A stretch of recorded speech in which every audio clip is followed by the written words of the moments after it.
Assalamualaikum warahmatullahi wabarakatuh. Di sini kami akan menyampaikan presentasi mengenai isolasi dan disintegrasi sosial dalam perspektif pelanggaran etika dan privacy data. Yang pertama ada introduction, isolasi sosial. Isolasi sosial merupakan keadaan di mana individu mengalami kesulitan dalam berinteraksi dengan orang lain, sehingga merasa kesepian dan terasing. Hal ini dapat disebabkan oleh sikap negatif dari orang lain, ketidakmampuan untuk membina hubungan yang berarti, atau faktor psikologis yang membuat individu menarik diri dari interaksi sosial. Isolasi sosial dapat mengakibatkan perasaan ditolak dan tidak diterima dalam masyarakat.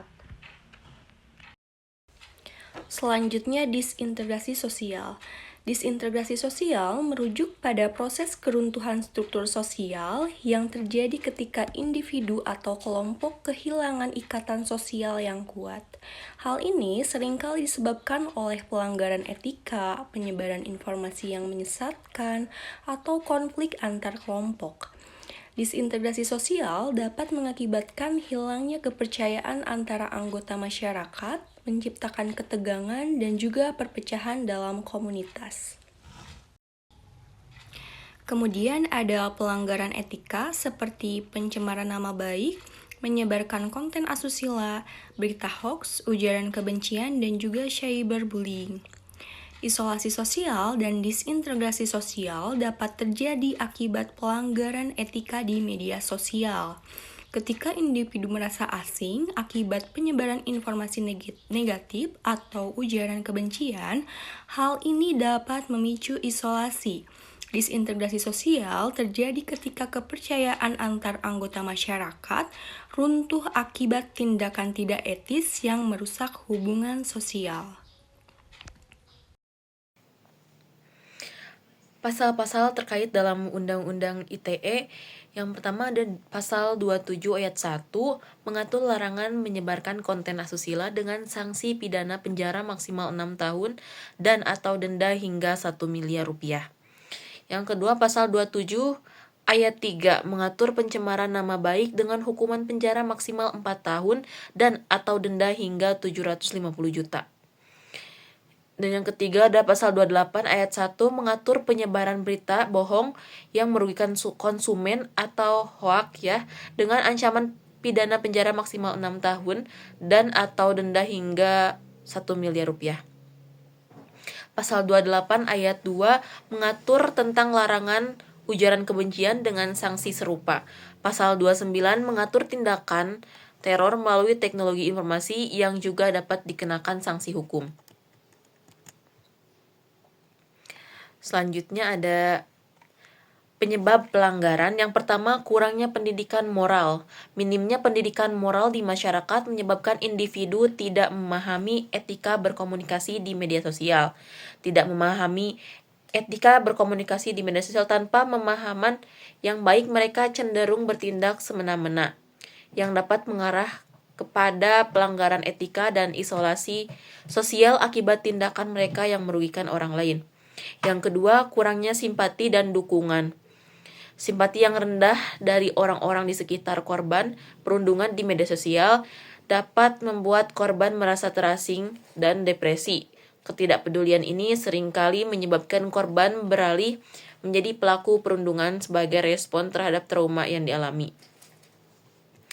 Yang ketiga ada penegakan hukum yang lemah. Kurangnya ketegasan dalam penegakan hukum terkait pelanggaran etika komunikasi di media sosial membuat masyarakat merasa bebas untuk bertindak tanpa konsekuensi. Hal ini meningkatkan kemungkinan terjadinya pelanggaran etika dan memperburuk disintegrasi sosial. Selanjutnya akan dilanjutkan oleh teman saya. Terima kasih. Selanjutnya ada penyebab pelanggaran. Yang pertama, rasa iri dan dengki. Perasaan iri dan dengki antar pengguna media sosial dapat memicu tindakan negatif seperti menyebarkan informasi yang merugikan orang lain atau melakukan cyberbullying. Hal ini menciptakan lingkungan yang tidak sehat dan memicu isolasi bagi individu yang menjadi target. Selanjutnya, ada hasad untuk menonjol. Keinginan untuk menonjol di media sosial seringkali mendorong individu untuk memamerkan kekayaan atau prestasi secara berlebihan, menciptakan persaingan tidak sehat yang dapat mengakibatkan konflik antara pengguna. Persaingan ini dapat menyebabkan disintegrasi sosial ketika individu merasa tersaingi atau tidak dihargai. Dan yang terakhir ada penyebaran informasi palsu. Beserta perkembangan teknologi informasi memudahkan penyebaran berita hoaks dan informasi yang dapat menyebabkan kesalahpahaman dan ketidakpercayaan dalam masyarakat.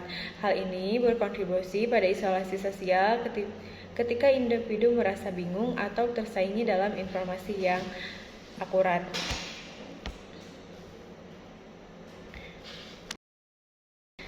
Selanjutnya ada contoh kasus nyata.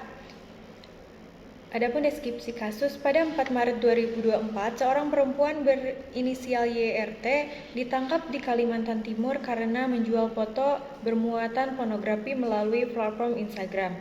Tindakan ini melanggar pasal 45 ayat 1 JO, pasal 27 ayat 1 ITE yang mengatur larangan penyebaran atau transmisi konten asusila melalui media elektronik. Atas perbuatan YRT diancam dengan hukuman maksimal 12 tahun penjara dan denda hingga 6 miliar.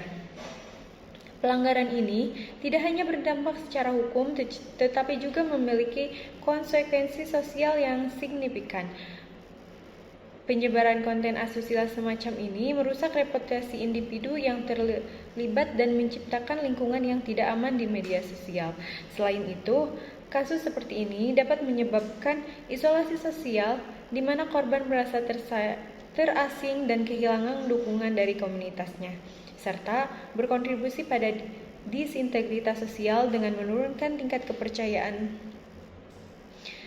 antar anggota masyarakat sehingga memicu ketegangan sosial. Baik, selanjutnya saya akan menjelaskan cara mengatasi sistem perlindungan keamanan data. Yang pertama itu ada enkripsi data, yaitu untuk mengubah data menjadi format yang tidak dapat dibaca tanpa kunci enkripsi. Lalu, melindungi informasi saat disimpan atau ditransmisikan. Yang kedua ada kontrol akses, yaitu untuk membatasi akses ke sistem dan data hanya kepada individu yang berwenang, baik secara fisik maupun secara digital. Lalu yang ketiga itu ada autentikasi pengguna, yaitu untuk memastikan hanya pengguna yang berwenang yang dapat mengakses data melalui metode seperti kata sandi, biometrik, dan autentikasi 2 faktor. Lalu yang keempat ada pencadangan dan pemulihan, yaitu untuk melakukan pencadangan data secara berkala untuk memastikan data dapat dipulihkan secara setelah kegagalan sistem atau kebocoran data. Lalu yang kelima ada firewall dan antivirus, menggunakan perangkat lunak untuk melindungi jaringan dari serangan cyber dan malware. Lalu yang terakhir itu ada cara mengatasi edukasi dan penegakan hukum. Yang pertama itu ada edukasi masyarakat, yaitu untuk meningkatkan kesadaran tentang etika digital dan pentingnya menjaga privasi data melalui kampanye edukasi. Lalu yang kedua itu ada penegakan hukum yang tegas, yaitu untuk memperkuat penegakan UU ITE dengan sanksi yang jelas bagi pelanggar untuk memberikan efek jera. Kesimpulannya, pentingnya menjaga privasi dan etika digital. Menjaga privasi dan etika digital itu sangat penting dalam era informasi saat ini. Pelanggaran terhadap privasi itu dapat menyebabkan dampak negatif yang luas, termasuk isolasi sosial yang disintegrasi dalam masyarakat. Dengan memahami dan menerapkan prinsip-prinsip etika digital, individu itu dapat berkontribusi pada lingkungan online yang lebih aman dan positif. Nah, di sini ada peran masyarakat dalam mencegah pelanggaran. Masyarakat juga memiliki peran kunci dalam mencegah pelanggaran etika dan privasi data. Edukasi tentang etika digital, dukungan terhadap korban, serta penegakan hukum yang tegas itu merupakan langkah-langkah yang dapat diambil untuk menciptakan kesadaran kolektif dengan kolaborasi antara individu, komunitas, dan lembaga hukum. Diharapkan pelanggaran dapat diminimalisir sehingga terciptanya interaksi. Sekian dari presentasi kelompok kami hari ini. Wassalamualaikum warahmatullahi wabarakatuh.